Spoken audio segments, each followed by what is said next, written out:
안녕하세요. 오늘 알아두면 가장 있어 보이는 경제 또는 정보기술 이야기 단 하나만 골라서 전달드리는 티묵 모닝 2022년 8월 17일자입니다.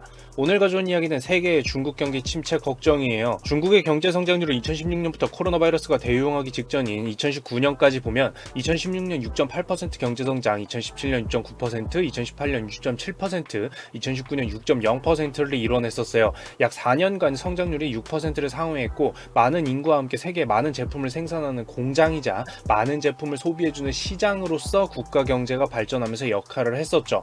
참고로 미국은 2016년부터 1.6%, 2.4%, 2.9% 그리고 2.2% 경제 성장을 이뤄냈었습니다. 한국은 한국은행에 따르면 2016년부터 2.9%, 3.2%, 2.9%, 2.2%였어요. 이렇게 놓고 보면 다들 2017년과 2018년쯤을 정점으로 해서 경제 성장률이 안정되고 있는 추세였다는 것을 볼 수 있죠. 그런데 2020년 3월에 코로나 바이러스가 대유행하기 시작했고 각자 난리가 났었습니다. 한번 볼까요? 한국은 경제가 급격히 악화되며 2020년 마이너스 0.9%의 성장률을 찍었고, 그 이후로 금리 인하를 병행하며 2021년에 4.0%의 경제 성장률을 달성하긴 합니다. 미국도 2020년에 마이너스 3.5%라는 경악할 만한 경제 역성장을 하고 나서 강력한 경제 부양책을 펼쳐서 2021년에 5.7% 경제 성장률을 달성을 했었죠. 다들 엄청난 경제 성장 악화에 직면했다가 코로나 바이러스로 인해서 금리를 급격히 낮추고 돈을 푸는 정책으로 경제를 부양시킨 것을 볼 수 있습니다. 그렇다면 중국은 어때요? 화면에 보시면 나오죠? 중국도 코로나 바이러스가 유행하면서 6%대였던 경제 성장률이 2020년에 2.2%까지 꺾입니다. 마이너스가 아니긴 하지만 그동안 폭주하듯 성장해오던 걸 감안하면 급격히 꺾이긴 했죠. 그리고 다른 국가들과 함께 경제를 되살리기 위한 노력을 급하게 진행하면서 2021년에 8.1%의 경제 성장률로 복귀하기는 합니다.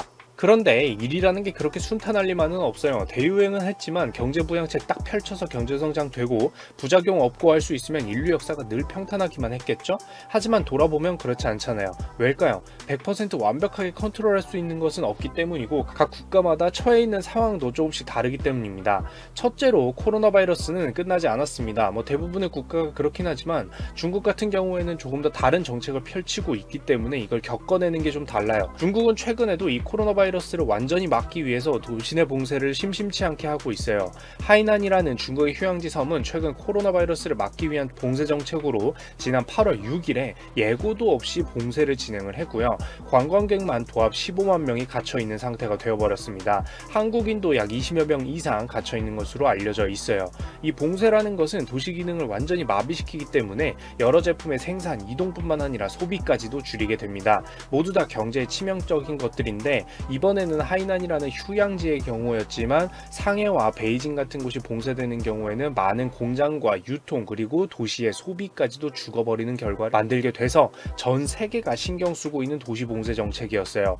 이런 규모로 봉쇄가 이루어지는 것 외에도 바이러스 확진자가 나올 당시 건물 또는 단지 단위 봉쇄는 계속해서 진행되고 있는 것으로 알려져 있습니다. 둘째로 중국의 부동산 버블 붕괴 위험도 있습니다. 높은 경제 성장률, 즉 국가의 발전 이면에 거품이라는 것은 항상 쌓여 있게 되는데요. 계속해서 과도한 부동산 가격 상승으로 인한 붕괴가 회자되고 있던 것은 사실이긴 하지만 이들의 거품 수준이 어느 정도냐는 것이냐도 문제고, 2018년 기준으로 중국 국내 총생산, 즉 GDP의 약 26%를 차지하고 있는 것이 부동산 산업인 만큼 과도하게 성장만을 촉진했었습니다. 그런데 여기서 2020년 부동산 회사의 대출을 마음껏 못하도록 규제를 하기 시작했죠. 왜냐하면 거품이 걱정되긴 하니까요. 언젠가 국가에 망조를 들이울 수 있는 거품을 잡으려 규제한 것까지는 좋은데, 이때 당시에 부동산 산업을 얼마나 대책 없이 키우고 있었냐면 4분의 1 정도 지어진 부동산도 그냥 갖다 팔 수 있게 만들어 놓기도 했었어요. 정책적으로 말이에요. 그러다 보니까 어떻게 되겠어요? 최대한 돈을 많이 땡겨서 최대한 빨리 많이 팔게 되니까 그냥 막 갖다 팔았겠죠. 그렇다는 얘기는 이미 잔뜩 부동산 개발과 판매가 과열시켜 놓은 시장 상황에서 이러한 규제가 강력하게 들어오다 보니까 거품이 꺼지는 속도가 조절이 안 되기 시작했습니다. 안 된 건지 일부러 안 하고 있는 건지는 모르겠지만요. 쉽게 말해 무분별하게 대출을 받고 무분별하게 갖다 팔고 있는 개발 회사들일수록 빠르게 망한 것까지는 그렇다 치는데, 그들이 받은 대출금은 빠르게 금융 쪽으로 회수가 안 되기 시작하면서 여러 군데서 돈이 막히기 시작하는 현상이 발생을 하게 되는 겁니다. 게다가 7월 중국의 청년 실업률은 19.9% 육박하는 등 경제 상황도 당연히 함께 안 좋아지고, 단순히 무분별하게 팔았다 여기서 끝나는 게 아니죠. 그 무분별하게 판 부동산을 산 사람들의 느낌이 어떻겠어요? 제대로 짓지도 않는 부동산에 대한 신뢰는 급감하기 때문에 그 이후로 부동산 걱정과 함께 이어서 아파트 판매 건수는 13개월 동안 하락하고 있는 상태입니다. 또한 부동산에 대한 신뢰가 낮아진다는 뜻은 무슨 말이죠? 국민들은 제대로 완전히 건설된 부동산을 받을 수 있는 것도 아닌데 내가 왜 이렇게 금융적으로 힘들어가면서 더 이상 부동산을 위한 빚은 못 갚겠다라는 선언까지 나오고 있습니다. 아니 지어지지도 않는 부동산이니까 있지도 않는 상품을 막 갖다 사는 거는 무슨 테슬라 구매하겠다라고 했는데 아직까지도 못 받고 있는 사람들이 등장하는 것 같은 얘기인가요? 쉽게 말해서 아직 존재하지도 않는 상품에 대해서 제값을 주는 것 같은 건 할 수도 없는 데다가 그 빚을 갚고 있어야 되는 것은 더더욱 할 수가 없겠죠. 그 결과 중국은 다른 국가들과는 달리 쉽사리 코로나 바이러스로 인한 경제 부양책으로부터 빠져나올 수가 없는 상태예요. 쉽게 말해서 남들은 금리 인상을 해서 이자율이 오르더라도 결과적으로 돈의 가치를 올려서 물건 가격의 상승, 즉 물가 상승을 잡는 일을 선택하기는 중국 입장에서 꺼려지는 거죠. 오히려 경제를 성장시키는 데 힘을 줘야 하는 상황이 되기도 합니다. 지난 8월 16일 중국은 결국 중기 유동성 지원 창구, 일명 MLF라고 불리는 대출 금리를 낮춰주기로 결정했어요. 쉽게 말해 국가 차원에서 대출 금리 인하를 결정한 것인데요. 다른 국가들이 금리 인상을 하고 있는 상황과는 확연히 다른 방향성을 보여주게 됐고, 그 배경에는 앞서 말한 코로나 바이러스 대유행에서 강력한 봉쇄 외상까지 못하고 있다는 것과 부동산 중심의 경제 위기가 코앞에 있는 상황이기 때문에 부동산 대출 금리와 연계될 수 있는 이 MLF라는 대출 금리의 인하를 결정하고 있는 것으로 보고 있습니다. 문제는 이런 모습 자체가 중국 경제 위기를 여실히 보여주고 있고 실제로 내부 상황도 안 좋다는 것을 지표상으로 알리고 있다는 점인데요. 중국은 앞서도 얘기했지만 세계의 공장이기도 하면서 시장이기도 합니다. 중국 내에서 소비가 덜 되면 중국만의 문제가 아니라 중국의 물건을 갖다 팔고 있는 모든 국가의 상품 판매 하락 문제로 불거지기 마련이란 소리죠. 즉 중국 경제는 세계 경제에 밉든 곱든 간에 일단 영향은 미치고 있는 존재예요. 강력하게 말이에요.